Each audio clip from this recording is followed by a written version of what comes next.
रतौदी college के online platform पर स्वागत है। मैं आपका फिर से इतिहास विषय में स्वागत करता हूं। हमारा जो टॉपिक फ्रांस की राज्य क्रांति, प्रमुख घटनाएं, हम आ चुके थे।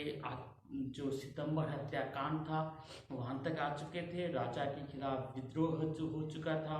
जनता चाहती थी कि या तो राजा या हम। जनता आर पार की लड़ाई पे आ गई थी। जनता राजा को उठाना ही चाहती थी। इसी दौर में फ्रांस को बहुत अच्छी खबरें भी मिली। फ्रांस लड़ाई के जो मोर्चे थे उनमें जीत रहा था। वार्मी का जो युद्ध हुआ था उसमें प्रसा की सेनाओं को फ्रांस ने हरा दिया था। अब 20 सितंबर 1752 में जो विधानसभा थी उसको भंग कर दिया जाता है और नेशनल कन्वेंशन राष्ट्रीय सम्मेलन को आहूत किया जाता है 21 सितंबर 1752 में। ठीक है, 21 नेशनल कन्वेंशन। ठीक है, नेशनल कन्वेंशन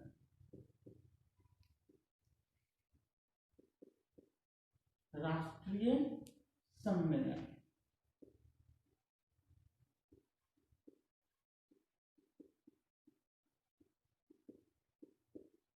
राष्ट्रीय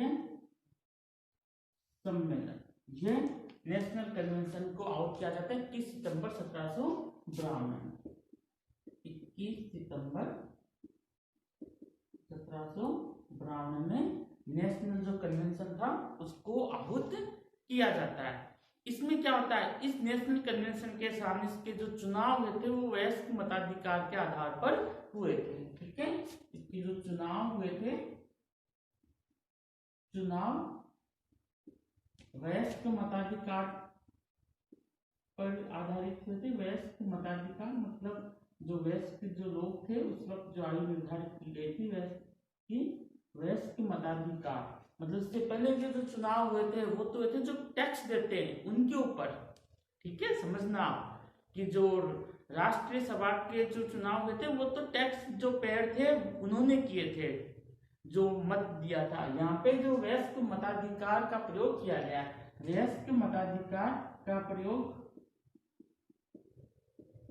अब नेशनल कन्वेंशन के पास दो बहुत बड़े निर्णय करने थे। एक तो राजा का भविष्य निर्धारित करना था कि राजा का क्या भविष्य होना है। ठीक है, गणतंत्र की तरफ हमें जाना है कि नहीं जाना है। लेकिन आपको पता है कि नेशनल कन्वेंशन का जो चुनाव है आहूत है वो इसीलिए हुआ था, मेन उद्देश्य यही था कि राजा को राजतंत्र को खत्म करना है, गणतंत्र की तरफ जाना है। तो ये तो एक होने वाली बात थी कि राजा का भविष्य निर्धारित ही था कि गणतंत्र आने वाला था, राजतंत्र की समाप्ति होने वाली थी।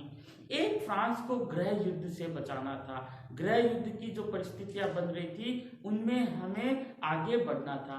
एक जो विदेशी जो शक्तियां फ्रांस में लगातार आ रही थी उन विदेशी शक्तियों से भी पार पानी थी। तो नेशनल कन्वेंशन के पास 2-3 समस्याएं थी। एक तो गृह युद्ध से बचाना फ्रांस को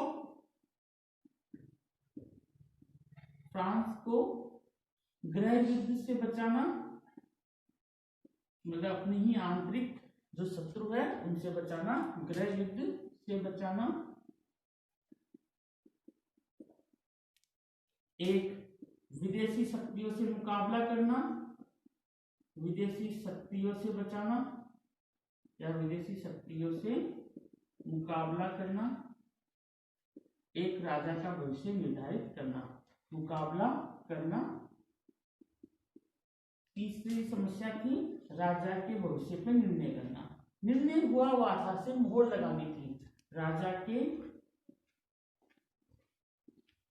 भविष्य पर निर्णय लेना। ठीक है, राजा के भविष्य पर निर्णय लेना।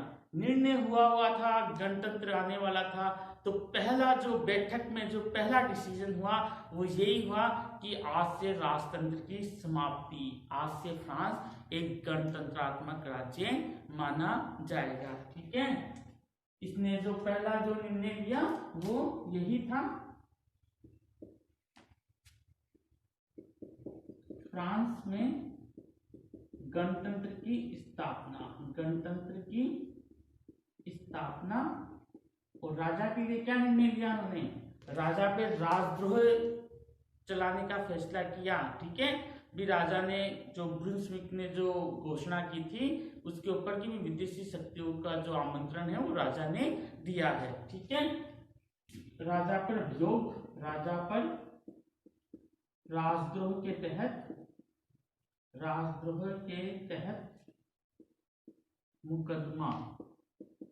मुकदमा चलाने की मंजूरी दी गई। ठीक है, ये दो फैसले आते ही नेशनल कन्वेंशन ने दिए थे कि फ्रांस में गणतंत्र की स्थापना करवाई और राजा पर राजद्रोह के तहत मुकदमा चलाने की मंजूर कर ली थी नेशनल कन्वेंशन ने। अब जो गणतंत्र की स्थापना हुई, गणतंत्र की स्थापना में नए नए परिवर्तन हुए। एक तो परिवर्तन यह हुआ कि क्रांति पंचांग सामने आया। जो पहले जो कैलेंडर चल रहा था वो नहीं था, अब एक क्रांति पंचांग के रूप में सामने आया। क्रांति पंचांग में क्या था, जो पहले जो इन दार्शनिकों के ऊपर, राजाओं के ऊपर जो महीने बने हुए थे उनको सबको उठा दिया गया और ऋतुओं के नाम पर महीने बनाए गए। जैसे जर्मिनल, कॉम्प्ले फूटने का महीना अप्रैल महीना, जुलाई गर्मी का महीना था थर्मिडोर। तो इस तरह से महीनों के नाम रखे गए और एक जो महीना था उसमें 10 दिन का एक सप्ताह रखा गया, 10वें दिन सामूहिक अवकाश की घोषणा की गई। तो इस तरह उन्होंने एक नई व्यवस्था बनाई थी। ठीक है, ये फ्रांस एक नए दौर में प्रवेश कर रहा था। अब जो सत्ता थी वो रॉबस्पियर के हाथों आने वाली थी। ठीक है, दांते भी था, धीरे धीरे दांते साइड ऑफ होगा। अब दो निर्णय नेशनल कन्वेंशन में हो चुके हैं, गणतंत्र की स्थापना हो चुकी है और राजा पे राजद्रोह के तहत मुकदमा चलाने की मंजूरी मिल चुकी है। स्क्रीनशॉट दीजिए, आगे हम चलते हैं। फिर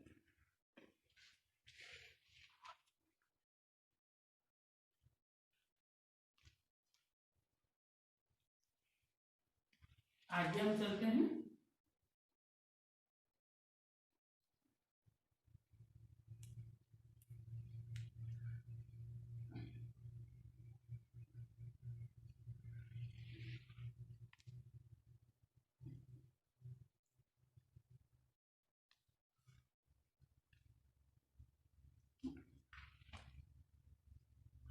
आगे जो गणतंत्र की स्थापना के बाद में गणतंत्र की स्थापना पर राष्ट्रीय कैलेंडर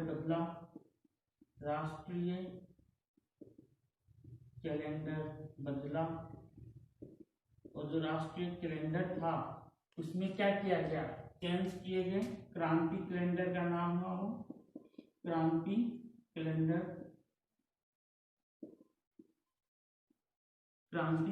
का काम हुआ। लिख सकते हैं हम 30 सितंबर 1752। क्रांति कैलेंडर, इसमें महीनों के नाम ऋतुओं के नाम पर परिवर्तित हुए। महीनों के नाम ऋतुओं के नाम पर परिवर्तित हुए। ऋतुओं के नाम पर बने। ठीक है, जैसे अप्रैल जो था वो जर्मिनल कहलाया। जर्मिनल मतलब कॉम्प्ले फूटने का महीना, कॉम्प्ले फूटने का महीना। ठीक है, एक थर्मिडोर हुआ, वो गर्मी का महीना हुआ, ये था जुलाई।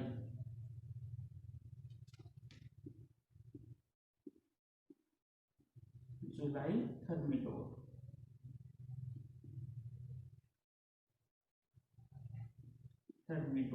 ठीक है, गर्मी का महीना।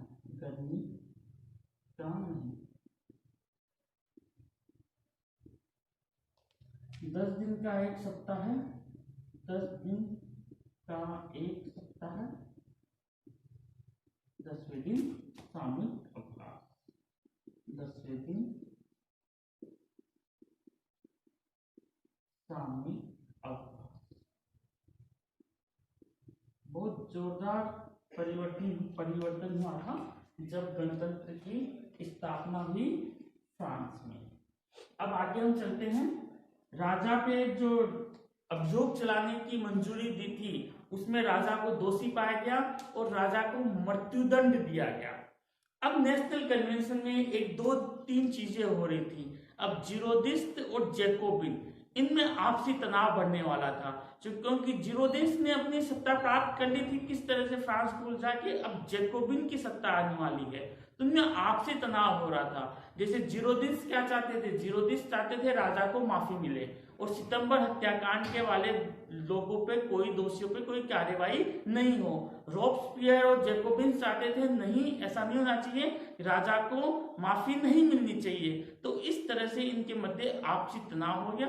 शुरू में नेशनल कन्वेंशन पे जीरोदिस्ट का जो प्रभुत्व था वो रहा, लेकिन धीरे धीरे बाद में जैकोबिन्स उस प्रभुत्व को समाप्त कर दिया और रॉब्सपियर की सत्ता वहां पे कायम हो गई थी। ठीक है, क्योंकि अब आपसी तनाव हो गया था दोनों में, दोनों अलग अलग बात पे सहमत नहीं हो रहे थे।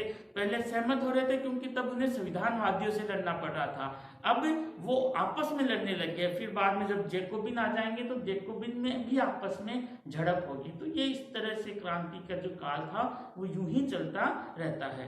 इसमें क्या हुआ, राजा को मृत्युदंड दिया गया, राजा को मृत्युदंड दिया गया 21 जनवरी 1713। ठीक है, 21 जनवरी 1713 में। देखो जब गणतंत्र बना तो कई चीजें और भी बदल दी गई थी। क्रांति काल में जो कई चीजें समानताओं की प्रतीक थी उनको बदल दिया गया था, नई नई चीजें उसमें लॉन्च हुई थी। उसमें फांसी की सजा का जो तरीका था वो भी बदल दिया। गिलोटिन पे फांसी की सजा होती थी क्योंकि उसमें पहले क्रांतिकारियों को लटकाया जाता था, अब गिलोटिन के रूप में एक नई व्यवस्था फांसी की सजा के लिए गणतंत्र में आई थी। 21 जनवरी 1793 में राजा को मृत्युदंड दिया गया। जीरोदिस्ट ने हालांकि राजा को दया के लिए याचिका दायर की थी कि राजा को माफी मिले, लेकिन जैकोबिन का जो नेता था रॉब्सपियर, उन्होंने कहा था राजा को मरना ही होगा यदि राज्य को जिंदा रखना है, राजा को मरना ही होगा यदि राज्य को जिंदा रखना है। ठीक है, रॉब्सपियर का स्टेटमेंट लिख लेते हैं हम। रॉब्सपियर, उन्होंने कहा राजा को मरना ही होगा, राजा को मरना ही होगा यदि राज्य को जिंदा रखना है, यदि राज्य को जिंदा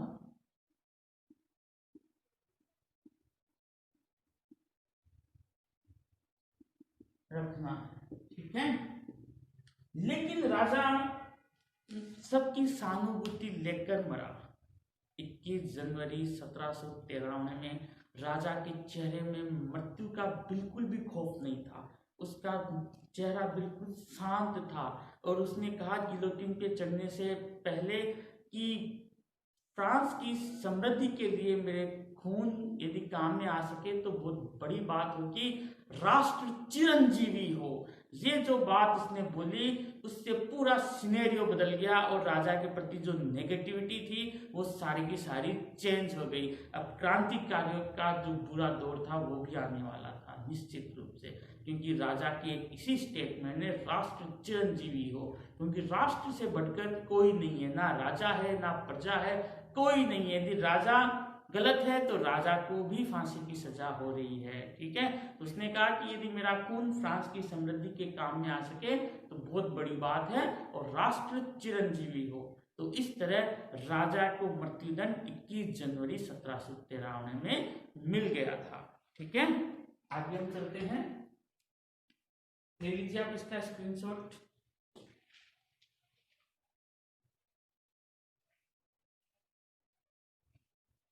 आगे चलते हैं हम,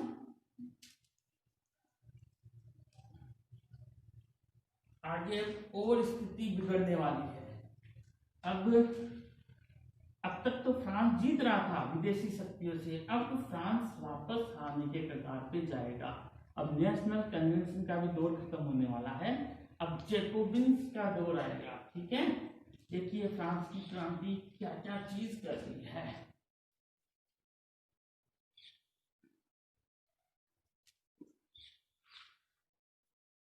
1 फरवरी 1753 में इंग्लैंड के खिलाफ युद्ध के लिए एक प्रस्ताव पारित होता है। फ्रांस अपनी सीमाओं को बढ़ाना चाहता है, इंग्लैंड के खिलाफ युद्ध की घोषणा कर देता है।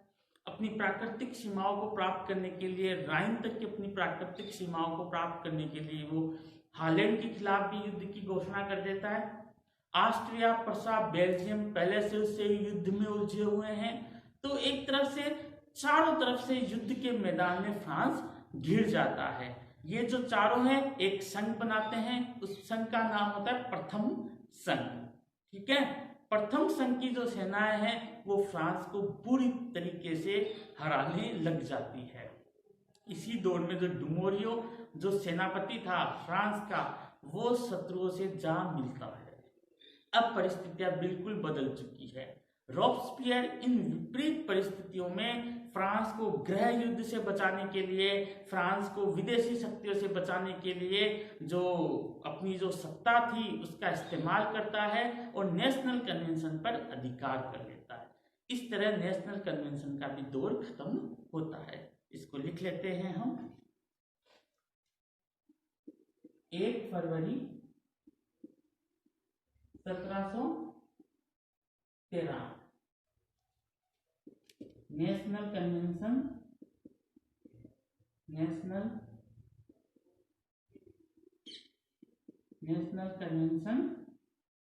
1 फरवरी 1713 में नेशनल कन्वेंशन इंग्लैंड के विरुद्ध युद्ध का प्रस्ताव पारित करता है। इंग्लैंड के विरुद्ध युद्ध का प्रस्ताव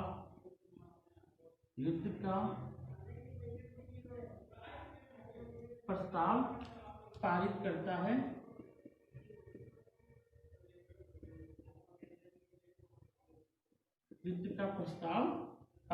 है। इंग्लैंड के विरुद्ध युद्ध का प्रस्ताव पारित करता है। ठीक है, फ्रांस जो है, फ्रांस अपनी प्राकृतिक सीमाओं को प्राप्त करने के लिए,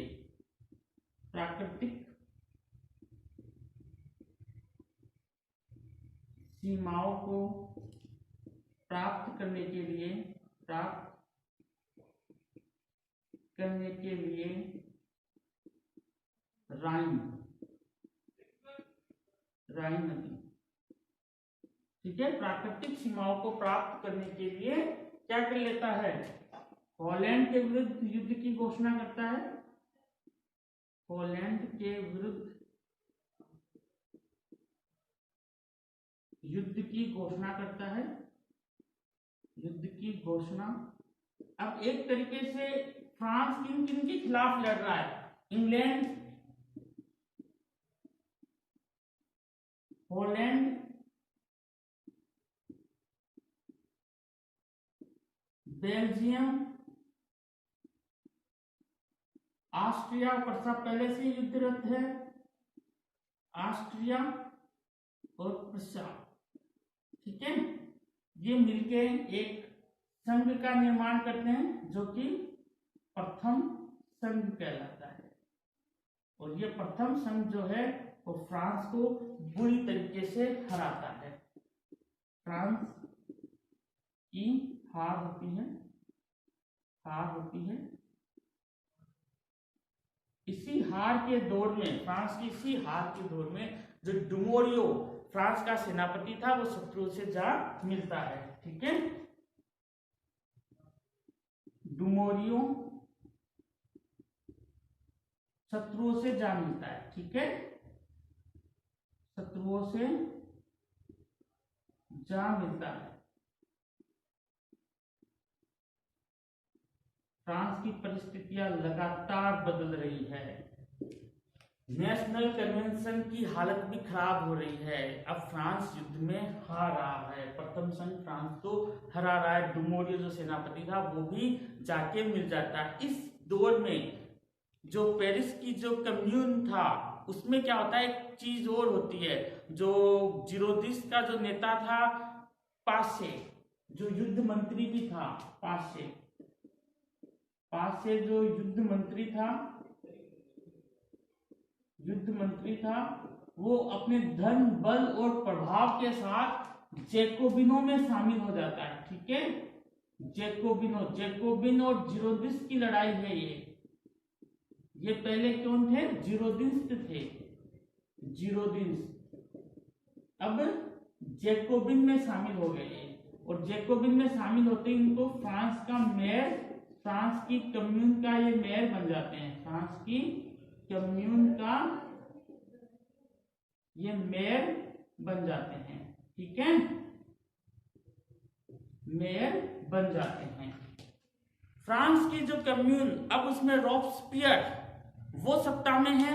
वो जब नेशनल कन्वेंशन की ऐसी स्थिति देखता है तो फ्रांस की जनता के सहयोग से नेशनल कन्वेंशन पर अधिकार करने के लिए, अपहरण करने के लिए आगे आता है, नेशनल कन्वेंशन को जीत लेता है। ठीक है, रॉब्सपियर द्वारा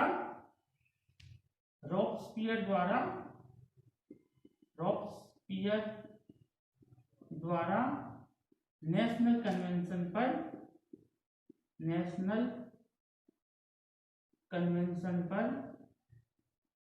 कन्वेंशन पर अधिकार कर लिया जाता है,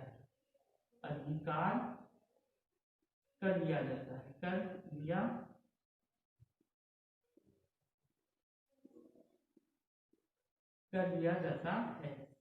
अब फ्रांस एक नए दौर में जाने वाला है, रॉब्सपियर वाले दौर में जाने वाला है।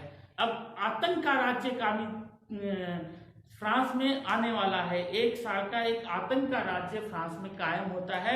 रॉब्सपियर की सत्ता आती है। रॉब्सपियर आतंक के राज्य के जरिए फ्रांस की जो आंतरिक परिस्थितियां थी और जो बाहरी जो परिस्थितियां थी, विदेशी जो शक्तियों से जो लड़ना था, उनको कंट्रोल करने के लिए वो आगे बढ़ता है। इसका अध्ययन हम अगले वीडियोस में करेंगे। उसमें आतंक का राज्य आएगा, रॉब्सपियर किस तरह से सत्ता को प्राप्त करता है, फिर नेशनल डायरेक्टरी का शासन आएगा, वो हम देखेंगे। ठीक है, इसका आप स्क्रीनशॉट लीजिए।